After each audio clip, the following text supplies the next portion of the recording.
السلام علیکم۔ عیسائی دنیا جسے رچرڈ شرطیل کہہ کر پکارتی اور فخر کرتی تھی اور جسے یورپی ملکوں نے اپنی افواج کی سربراہی سونپ کر فلسطین کی جنگ میں سلطان صلاح الدین ایوبی کے سامنے لا کھڑا کیا تھا، قاصد کے چہرے پر تذبذب تھا۔ وہ اپنے بادشاہ رچرڈ کی طرف سے ایک ایسا پیغام لے کر آیا تھا جس کے بارے میں اس کا دل کہہ رہا تھا کہ مسلمانوں کا بادشاہ اس کا مثبت جواب نہیں دے سکے گا۔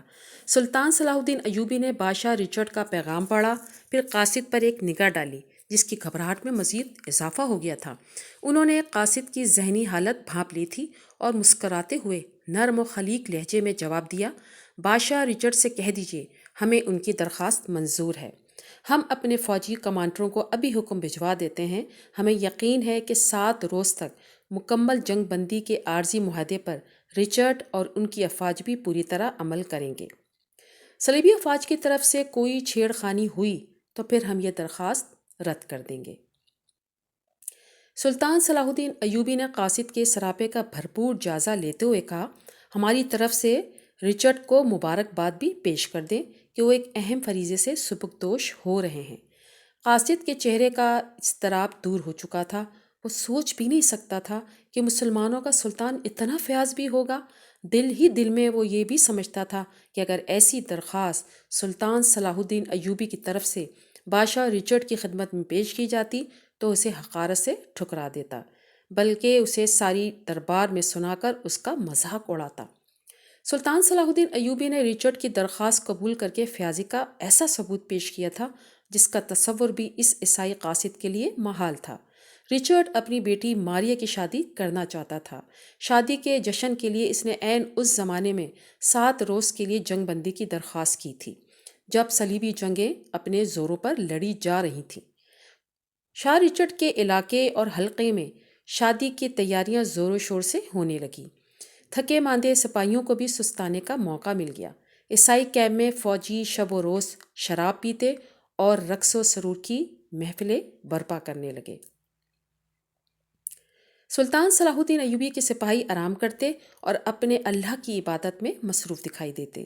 شادی کے جشن کی تیاریوں میں مصروف شاہ رچرڈ کو ایک نئی بات سوجھی اور وہ اس پر عمل کرنے کے لیے تیار ہو گیا۔ قاصد پھر سلطان صلاح الدین ایوبی کے دربار میں حاضر ہوا۔ اس بار اسے یقین تھا کہ سلطان صلاح الدین ایوبی شاہ رچرڈ کا دعوت نامہ کبھی قبول نہیں کرے گا۔ ذہین اور عاقل قاصد بڑے غور سے سلطان صلاح الدین ایوبی کے چہرے کے تاثرات سمجھنے کی کوشش کر رہا تھا۔ سلطان صلاح الدین ایوبی نے دعوت نامہ پڑھتے وقت کسی تعارف یا رد عمل کا اظہار نہیں کیا۔ سلطان نے ایک نگاہ اپنے درباریوں پر ڈالی اور پھر قاصد کی طرف دیکھا اور کہنے لگے، میں شاہ رچرڈ کا شکر گزار ہوں کہ انہوں نے مجھے اپنی مسرتوں میں شرکت کے لیے یاد رکھا۔ شاہ رچرڈ کو میرا پیغام دینا کہ میں شادی کی تقریب میں ضرور شریک ہوں گا۔ قاصد یہ جواب لے کر سلطان صلاح الدین ایوبی کے خیمے سے باہر نکلا تو وہ مسکرا رہا تھا۔ اس کا دل کہہ رہا تھا کہ سلطان صلاح الدین ایوبی نے اگرچہ شادی کے جشن میں شرکت کے لیے حامی بھر لی ہے لیکن وہ اپنا وعدہ ایفا نہیں کرے گا۔ بھلا کون ایسا شخص ہو سکتا ہے جو دشمنوں کی کچار میں جانے پر آمادہ ہو؟ وہ ضرور بعد میں کسی مصروفیت کا عذر پیش کر دے گا۔ شاہ رچرڈ کی بیٹی شہزادی ماریہ کی شادی کا دن آ گیا۔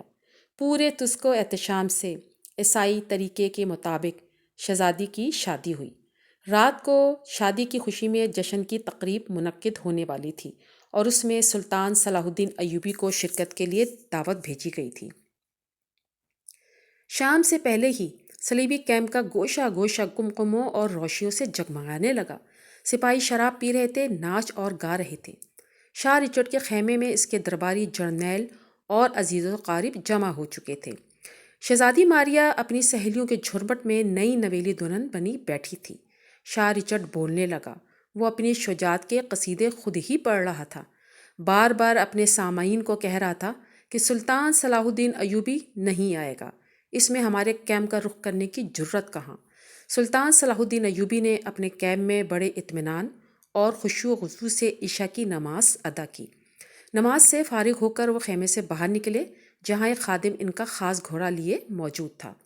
سلطان صلاح الدین ایوبی گھوڑے پر سوار ہوئے اور گھوڑا چلنے لگا۔ سلطان صلاح الدین ایوبی کے پیچھے 2 گھڑ سوار بھی چلے آ رہے تھے۔ جو شادی کے تحائف اٹھائے ہوئے تھے۔ اب رات بہت ہو گئی ہے شاہ معظم، ایک درباری نے شاہ رچرڈ کو مخاطب کر کے کہا۔ مسلمانوں کا سلطان، مسلمانوں کا بادشاہ نہیں آئے گا، اب کھانے۔ شاہ رچرڈ نے اس کی بات کاٹتے ہوئے کہا، مجھے معلوم تھا وہ نہیں آئے گا، میں نے اسے مروب کرنے کے لیے جو انتظامات کیے تھے وہ بیکار گئے۔ عین اسی لمحے اعلان ہوا، مسلمانوں کے سلطان صلاح الدین ایوبی تشریف لا رہے ہیں۔ حیرت اور استعجاب سے شاہ رچرڈ اور اس کے درباریوں کے منہ کھلے کے کھلے رہ گئے۔ شاہ رچرڈ اپنی حیرت اور بھوکلاہٹ پر قابو پانے کی کوشش کرتے ہوئے باہر کی طرف لپکا۔ تھوڑی دیر بعد سلطان صلاح الدین ایوبی اپنے 2 خدمتگاروں کے ساتھ خیمے میں داخل ہوئے۔ خادموں نے تحائف اٹھا رکھے تھے۔ یہ تحائف سلطان صلاح الدین ایوبی نے نئی دلہن شہزادی ماریہ کو پیش کی۔ اس کے فوراً بعد ہی دونوں خادم خیمے سے باہر چلے گئے۔ شاہ رچرڈ کا وہ خیمہ جو اس وقت تقریب کے لیے بہت سجایا سنوارا گیا تھا، جس سے شاہ رچرڈ کی شان و شوکت کا اظہار ہوتا تھا، سلطان صلاح الدین ایوبی نے اس سے ایک نظر دیکھا اور پھر اس میں کوئی دلچسپی باقی نہ رہی۔ عیسائی سردار جرنیل اور اکابرین حیرت سے اس شخص کو دیکھ رہے تھے جس کے خلاف لڑ رہے تھے، اور وہ کمال بے نیازی سے اکیلا ان کے درمیان بیٹھا تھا۔ اسے کسی قسم کے خوف اور خطرے کا احساس تک نہ تھا۔ سلطان صلاح الدین ایوبی کی یہ بے نیازی، مردانہ وقار رچرڈ کو کھٹکنے لگا۔ اس نے سلطان صلاح الدین ایوبی سے کہا، اب فیصلے کا وقت آ گیا ہے۔ مگر کیوں؟ سلطان صلاح الدین ایوبی نے کمال سادگی سے پوچھا۔ وہ اس لیے کہ یروشلم پر عیسائیوں کا حق ہے، یہ ہمارا مقدس مقام ہے، پھر ساری دنیا کے عیسائی یروشلم کے لیے سر دھڑ کی بازی لگائے ہوئے ہیں، اور وہ بھی اس سے دستبردار نہیں ہوں گے، اس لیے آپ جیت نہیں سکیں گے اور بلا وجہ مسلمان سپاہیوں کی موت کا باعث بنیں گے۔ سلطان صلاح الدین ایوبی کا چہرہ بے تاثر تھا، وہ کسی بات سے کوئی اثر نہیں لے رہے تھے۔ انہوں نے بڑے وقار سے جواب دیا، شاہ رچرڈ، یہ بحث بے وقت اور بیکار ہے، یہ خوشی کا موقع ہے، فلسطین کا فیصلہ میدان جنگ میں ہوگا، اس کے سوا اس مسئلے کا کوئی اور حل نہیں۔ چند روز میں فیصلہ ہو جائے گا کون جیتا ہے اور کون ہارتا ہے۔ سلطان صلاح الدین ایوبی کے اس جواب نے شاہ رچرڈ کو یہ موضوع بدلنے پر مجبور کر دیا۔ وہ دیکھ رہا تھا کہ اس کے درباری اور اس کے جرنیل سلطان صلاح الدین ایوبی کی سنجیدگی اور بے خوفی سے متاثر ہوتے چلے جا رہے ہیں۔ اب شاہ رچرڈ نے اپنا خفیہ ہتھیار استعمال کرنے کا فیصلہ کیا۔ اس نے بعد ماہر سپاہیوں کو خاص جنگی کرتب دکھانے کے لیے تیار کیا تھا۔ اس کے اشارے پر وہ سپاہی آ گئے۔ واقعی ان کے کرتب متاثر کرنے والے تھے۔ انہوں نے اپنی بہادری اور شجاعت کے ایسے ایسے نمونے پیش کیے کہ تمام درباری اش اش کر اٹھے۔ سلطان صلاح الدین ایوبی تلواروں کا ماہرانہ کھیل غور سے یوں دیکھ رہے تھے جیسے ان مظاہروں میں دلچسپی تو ہے مگر وہ ان سے زیادہ اثر نہیں لے رہے۔ مظاہرے ختم ہوئے تو شاہ رچرڈ نے بڑی بے فکری سے کہا، سلطان، آپ نے دیکھا میرے پاس کیسے کیسے ماہر اور بہادر سپاہی ہیں، کیا آپ کے سپاہی ان کا مقابلہ کر سکیں گے؟ اس لیے میں کہتا ہوں کہ آپ جنگ ختم کر کے واپس چلے جائیں۔ سلطان صلاح الدین ایوبی اپنی نشست سے اٹھے۔ انہوں نے اپنی حلالی تلوار نیام سے نکالی تو اس کی آب و تاب سے دیکھنے والوں کی آنکھیں خیرہ ہونے لگیں۔ سلطان کے چہرے پر بلا کا وقار تھا۔ انہوں نے آہستہ سے کہا، میں صرف ایک چیز دکھاتا ہوں، پھر آپ جواب دیجیے گا کہ کیا آپ کا ایک بھی سپاہی تلوار کے ایسے ماہرانہ استعمال کی صلاحیت رکھتا ہے؟ یہ کہہ کر سلطان صلاح الدین ایوبی بڑے وقار سے چلتے ہوئے دلہن شہزادی ماریہ کے پاس پہنچے اور بڑے نرم لہجے میں کہا، شہزادی، کیا میں آپ کا یہ انتہائی ریشمی مہین دوپٹہ لے سکتا ہوں؟ سب کی نگاہیں سلطان صلاح الدین ایوبی اور اس کے تلوار پر جمی ہوئی تھیں۔ شہزادی ماریہ بھی بھوکلا گئی۔ ہاں سلطان معظم، آپ لے سکتے ہیں۔ اس نے کانپتے ہاتھوں سے اپنا قیمتی سفید رنگ کا بہت ملائم، بہت ماہین ریشمی دوپٹہ اتار کر سلطان کے سامنے پیش کر دیا۔ سلطان نے شکریہ ادا کرتے ہوئے وہ دوپٹہ لیا، شاہ رچرڈ پر ایک نگاہ ڈالی، پھر وہاں موجود تمام جرنیلوں اور درباریوں کو وقار بھرے انداز میں دیکھا اور وہ نازک دوپٹہ ہوا میں اچھال دیا۔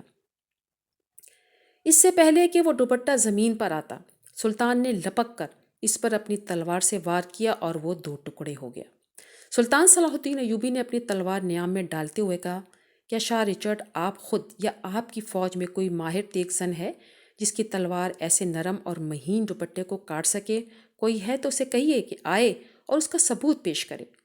پورے دربار پر سناٹا چھا گیا۔ کوئی ایسا نہ تھا کہ جس کی تلوار کی دھار اتنی تیز ہو، اور کوئی ایسا نہ تھا جو سلطان صلاح الدین ایوبی جیسی مہارت رکھتا ہو۔